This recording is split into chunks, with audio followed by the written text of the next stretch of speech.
Bismillahirrahmanirrahim. Assalamualaikum warahmatullahi wabarakatuh. Salam sejahtera untuk saudaraku seiman, walau mungkin tidak seagama, yang mengaku sebagai warga negara Republik Indonesia berdasar Pancasila yang saya hormati dan saya cintai. Sebagai ulama Pancasila, saya hanya sekedar ingin mengingatkan almarhum Kiai Haji Abdurrahman Wahid yang lebih akrab dipanggil dengan nama Gus Dur adalah salah satu putra terbaik di Indonesia, bahkan di dunia. Dan beliau adalah umaroh yang sekaligus seorang ulama besar yang telah dengan tegas mengatakan bahwa Ormas Front Pembela Islam atau FPI adalah organisasi bajingan. Bagi ulama Pancasila, Gus Dur adalah sosok manusia yang tidak hanya sekedar beragama Islam, tapi beliau adalah seorang mukmin yang walau buta matanya, tapi hati dan jiwanya telah tertanam pancaran sinar ilahi atau yang lebih kita kenal dengan nama Pancasila. Orang Islam belum tentu mukmin, tapi kalau orang mukmin sudah pasti Islam. Dan untuk menjadi seorang mukmin tidak harus beragama Islam, tapi wajib beriman kepada Allah Tuhan yang satu, yaitu Tuhan yang Maha Esa, Tuhannya umat yang mengaku sebagai warga negara Republik Indonesia berdasar Pancasila.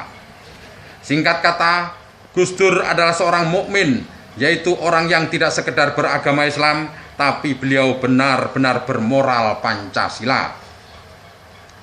Jadi di dunia, khususnya di Indonesia ini, orang beragama belum tentu bermoral Pancasila, tapi kalau orang bermoral Pancasila sudah pasti beragama. Kemudian kenapa kaum Nahdliyin utamanya Banser dan Ansor tidak bertindak anarkis ketika imam besarnya Ormas FPI yaitu Habib Rizik mengatakan bahwa Gus Dur itu selain buta mata juga buta hati? Itu karena kaum Nahdliyin utamanya Banser dan Ansor sangatlah memposisikan diri sebagai santri yang harus patuh dan tunduk kepada ulama dan kiai sebagai guru sekaligus pemimpinnya. Dan kenapa Gus Dur tidak marah dengan sikap Habib Rizik yang demikian dan tidak memerintahkan untuk melenyapkan organisasi bajingan tersebut? Itu karena Gus Dur bukanlah Presiden Soeharto. Juga karena Gus Dur dan para kiai sepuh serta ulama khos dan khawasil khawas memahami siapa sebenarnya Habib Rizik itu, yang ibarat sekolah umum beliau itu adalah anak baru kelas 1 sekolah dasar, tapi merasa paling pintar sendiri. Saudaraku seiman, walau mungkin tidak seagama yang saya hormati, saya sebagai ulama Pancasila merasa perlu menyampaikan dan mengingatkan kepada seluruh umat manusia beragama apapun yang mengaku sebagai warga negara Republik Indonesia berdasar Pancasila. Kondisi politik di negara tercinta kita saat ini benar-benar sedang mengalami krisis moral dan akhlak, karena banyak tokoh masyarakat dan pelaku politik yang hanya berilmu tetapi sama sekali belum dan bahkan tidak beradab. Dan yang lebih memprihatinkan lagi, mereka menganggap imam besarnya yaitu Habib Rizik adalah tokoh yang mampu memimpin revolusi di Republik tercinta Indonesia ini. Saudaraku seiman, walau mungkin tidak seagama yang saya hormati dan saya cintai, Presiden Joko Widodo sebagai kepala negara dan panglima tertinggi TNI dan Polri yang seharusnya kita hormati telah dihujat dan dihina sedemikian rupa oleh saudara-saudara kita yang mengaku lebih bermoral dan lebih beradab dari presiden kita agar mundur sebagai pemimpin Republik Indonesia ini. Tapi kenapa Panglima TNI dan Kapolri tidak menindak tegas kaum pembenci Presiden Republik Indonesia yang jelas-jelas menghina Panglima tertingginya? Itu karena Presiden sekaligus Panglima tertinggi TNI dan Polri lebih fokus untuk segera mewujudkan keadilan sosial bagi seluruh rakyat Indonesia daripada mengurusi para pembencinya yang jelas-jelas dan pasti tidak bermoral dan beradab, walaupun mereka berilmu dan beragama. Untuk itu, Saya sebagai ulama Pancasila perlu mengingatkan kepada saudara-saudaraku yang sedang khilaf, karena sebenarnya mereka ingin mewujudkan NKRI berdasar khilafah, walau dengan tetap mengemas seolah membela Pancasila dan demi NKRI.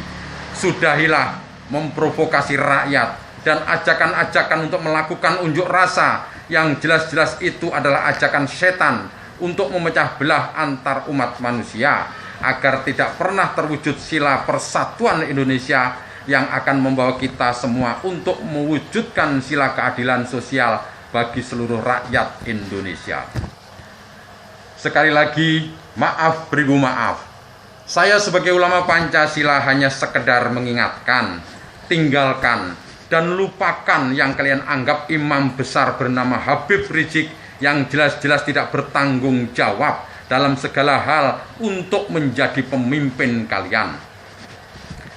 Mari kembali ke jalan yang benar berdasar pancaran sinar ilahi atau disingkat Pancasila, yang jelas-jelas sudah disepakati oleh leluhur pendiri bangsa dan negara sebagai ilmu pasti atau ilmu nyata dalam menata kehidupan seluruh bangsa di tanah suci Ibu Pertiwi Republik Indonesia yang akan selalu berdiri kokoh di bumi Nusantara tercinta ini.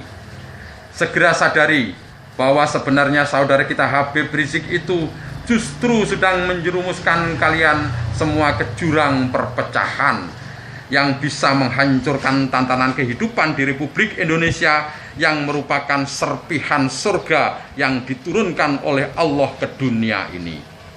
Mari kita implementasikan persatuan Indonesia dengan bersama-sama hidup saling mendukung kekuatan yang satu dengan kekuatan yang lain, dengan mengutamakan sikap ramah tamah, andap asor, sopan santun, gotong royong, saling asah asih dan asuh, juga bahu-membahu di bawah pimpinan Presiden Insinyur Joko Widodo dengan wakilnya Kiai Haji Ma'ruf Amin yang terpilih oleh suara rakyat terbanyak, yang berarti juga pilihan Allah Tuhan Yang Maha Esa.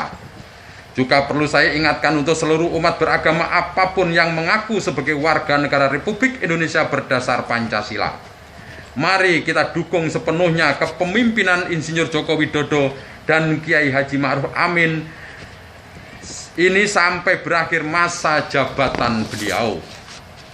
Karena Presiden Joko Widodo masih punya tugas yang lebih berat, yaitu untuk segera memulai mengimplementasikan alinea pertama dalam pembukaan Undang-Undang Dasar 1945, yaitu bahwa sesungguhnya kemerdekaan itu ialah hak segala bangsa, dan oleh sebab itu maka penjajahan di atas dunia harus dihapuskan karena tidak sesuai dengan peri kemanusiaan dan peri keadilan. Jadi sekali lagi saya ingatkan, mari kita sudahi dan akhiri segala bentuk unjuk rasa untuk mendemo sebuah kebijakan pemerintah yang dipimpin oleh Presiden Joko Widodo. Mari segera kita yakini bahwa beliau adalah sosok yang mungkin tidak sesuai dengan harapan kita semua, tapi beliau adalah putra terbaik Indonesia yang terkodrat sebagai pembawa kebenaran berdasar Pancasila, yang dikehendaki oleh Allah Tuhan Yang Maha Esa agar menjadikan NKRI berdasar Pancasila adalah benar-benar harga mati. Mari kita yakini segala kejadian dan peristiwa yang ada di dunia ini dengan lafaz la haula wala quwata illa billah. Dan Indonesia sebagai mercusuar dunia karena kebinekaannya namun tetap bisa tunggal ika akan bisa segera terwujud dan mewujud. Demikian, semoga apa yang saya sampaikan ini bisa dipahami dan dimengerti oleh orang-orang beriman yang tidak hanya sekedar ingin masuk surganya Allah, tapi benar-benar ingin bisa kembali ke pangkuan Allah Tuhan Yang Maha Esa. Inna lillahi wa inna ilaihi roji'un, dan bukan inna lillahi wa inna jannati. Sekali lagi, saya sebagai ulama Pancasila hanya sekedar mengingatkan agar NKRI berdasar Pancasila adalah harga mati, benar-benar tertanam di hati anak bangsa lintas agama pada khususnya dan anak bangsa Indonesia pada umumnya. Sudah saatnya umat manusia di dunia pada umumnya dan khususnya di Indonesia ini menjadi mu'alaf yang sesungguhnya, yaitu berpindah dari kepercayaan agama apapun yang diyakini sehingga beralih menjadi orang mukmin dengan berdasar pada pancaran sinar ilahi atau yang lebih kita kenal dengan ideologi Pancasila. Mau mengikuti apa tidak dengan segala apa yang saya sampaikan tadi, saya sebagai ulama Pancasila hanya bisa mengembalikan ke lafadz lakum dinukum waliyadin. Segeralah sadar diri dengan menjadi umat yang cerdas namun beradab, sebelum Allah dengan hukum alamnya menyeleksi dengan caranya sendiri. Dan sudah saatnya umat manusia ciptaan Tuhan yang satu, yaitu Tuhan yang Maha Esa, melingkari dunia ini dengan jiwa penuh damai bersama azas tunggal Pancasila. Demikian, semoga manfaat dan berarti. Dengan apa yang saya sampaikan demi NKRI berdasar Pancasila adalah harga mati. Wassalamualaikum warahmatullahi wabarakatuh. Salam sejahtera untuk saudaraku seiman, walau mungkin tidak seagama. Merdeka!